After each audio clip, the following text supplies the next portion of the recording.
राजीनाम्याची मागणी अंजली दमानी यांनी केलेली आहे, याकडे आपण कसं बघतो? रिचार्जवाल्या ताई परत एकदा ऍक्टिव्ह झालेल्या आहेत।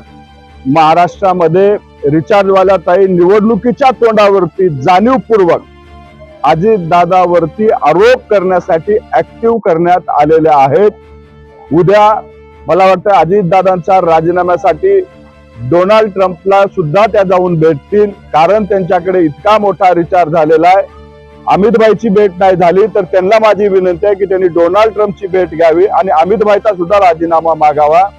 खरं तर ही सुपारीबाज व्यक्तिमत्व परदेशातून येऊन अजितदादांवरती आरोप करते, पवार कुटुंबावरती आरोप करते। ही जाणीवपूर्वक यांना सुपारी दिलेले, यांचं रिचार्ज केलेले।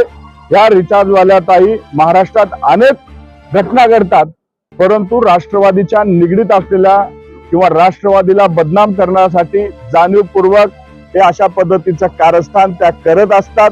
त्यांचा बोलवता धनी वेगळा आहे।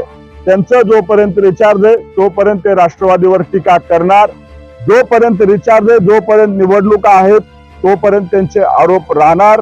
आमचं खुलं आव्हान आहे, त्यांनी आरोप केलेले सिद्ध करून दाखवावेत। कुठेही चुकीचं त्या ठिकाणी आमच्याकडनं घडलेलं नाही, परंतु अशा पद्धतीचे सनसनाटी आरोप करून राष्ट्रवादीला बदनाम करण्याचं काम सातत्यानं त्यांच्याकडनं केले जाते।